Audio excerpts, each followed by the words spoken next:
Welcome back to Couch Talk, everybody. Tonight I had the opportunity to see the newest film, Beetlejuice Beetlejuice, a sequel 36 years in the making. 36. Someone actually asked Tim Burton if this movie's successful, if we could get another one, and he said probably not because it doesn't seem like time is on his side because it takes him a really long time to make these films, and he does not have another 36 years, and that breaks my heart. Now, just like everybody else, I love the original film. And this movie had a lot riding on its shoulders because I don't particularly think that Tim Burton has been knocking it out of the park as of late. But needless to say, when he announced that he was writing this one, I did get very excited, although this movie did have a lot riding on its shoulders. It was only after seeing Michael Keaton return as Batman in the Flash movie that kind of got me more excited because I was like, yeah, he still got it. He may be old, but he still moves like he's a 30-year-old man, so he could pull off the zaniness of a Beetlejuice. And then they released the first trailer, and I thought it looked wonderful. So going into this movie, I was really excited. In this film, the entire cast from the original comes back, except for Gina Davis and Alec Baldwin,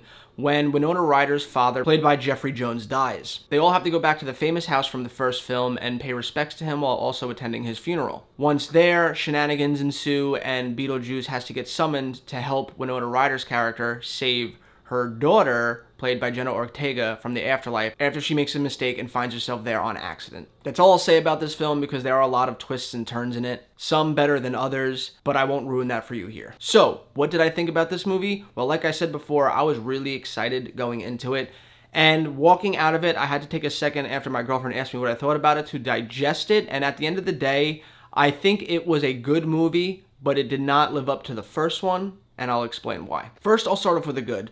Michael Keaton as Beetlejuice does not skip a beat here. It's like he was doing this role in the original one 3 days ago. He just fucking nails it, and especially for someone his age to be able to portray this character that is very larger than life was just very impressive. And every time Beetlejuice was on screen, I was having a blast. Winona Ryder is fantastic here, reprising her role from the original one. She fits right back into this role like a glove and plays this role so authentic to the original version of her younger self that, again, just like Michael Keaton, I was having a blast watching her and him interact because it just felt like hanging out with old friends again. Jenna Ortega is Winona Ryder's daughter in this film, and a lot of the plot has to do with the decision that she makes early on that finds herself, like I said before, in the afterlife on accident.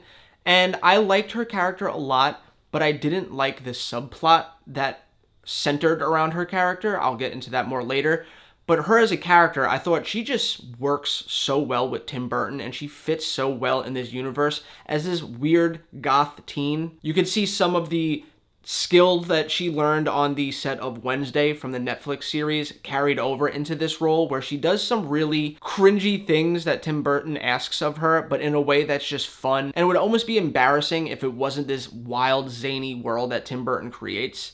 And it just works here. Catherine O'Hara is back here as Winona Ryder's stepmother, and I gotta say, I liked her in the original one, but I didn't love her. But ever since seeing her in Schitt's Creek, I just have this newfound love for her as an actress. And she was, in my opinion, far superior in this film and way funnier than she was in the first one. Monica Bellucci is in this film as Beetlejuice's ex-wife, and she is out for vengeance against him for reasons that I won't spoil, but she was also just a wildly creative and fun addition to this film, and every time she was on screen and her plot was on screen, I was really intrigued. And lastly, out of the characters that I really enjoyed of this film, William Dafoe's character. He plays an actor known for a very famous action franchise, but upon death, he gets the position in the afterlife of being a cop, but he plays it like an actor playing a cop, so he doesn't really do anything seriously, and everything he does is like one-liners and like quips that you would hear in the best Dwayne "The Rock" Johnson movies or Bruce Willis movies. Every time he was on screen, I was laughing at the shit he was saying. I had a blast watching him. And then there's Justin Theroux, who I did not like in this film. He was the one character, and it's funny saying this because all of the characters in this film are just so over the top, but Justin Theroux's character was so over the top and comically bad. It's not his fault because he is a great actor, and I understand why Tim Burton wrote his role to do the things that he was going to do.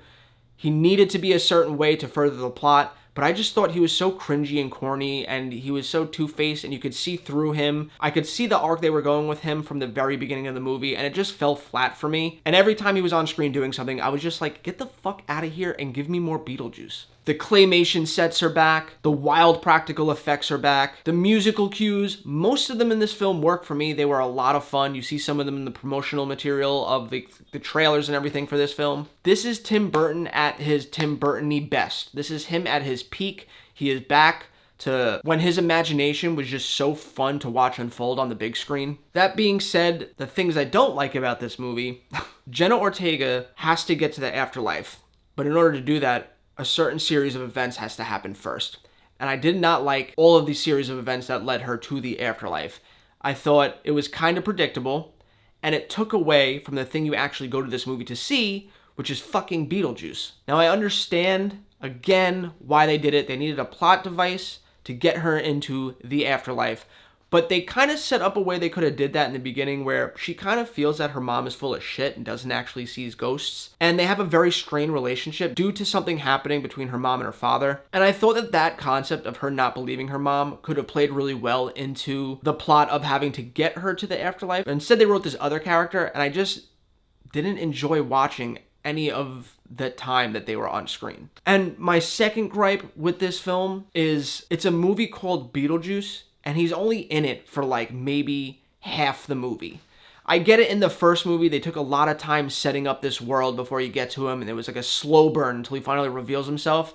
And he's sprinkled throughout the beginning of this film, but again, it takes a really long time to get there, and it's like, we already had that in the first film. Let us just spend more time with the one fucking character that we're showing up to see. Like, this movie should have been 2 hours of nonstop Winona Ryder and Beetlejuice on some kind of grand adventure, or her running from him, or something. But I'm sick of this, like, let's hold Beetlejuice for the end nonsense. And also, as much as I thought the very end message and all the stuff that happened at the end stuck the landing, I thought that the final set piece was kind of weak. They play a musical number that I think Tim Burton thought was going to play like the infamous scene in the first one where we're all dancing around the dinner table, and here I just found the song to be bland and vanilla, and I just didn't enjoy it. I wish they went with something more zany and uplifting, but it was kind of slow and dour. But yeah, guys, everything else, if you just love hanging out with these characters, I think you're going to enjoy this film. And the fact that we waited 33 years for this film and it wasn't a pile of shit is wildly satisfying. You get all the performances that you want out of all the characters that matters. You get the wild zaniness, you get the music, you get the practical effects, all that stuff you get in here. It's just the story is a little weak. I'll akin it to, say you haven't seen a friend in 15 years, and they come to town and they're visiting, and you get in a car and you go on this road trip where you're going to stop at your favorite restaurant,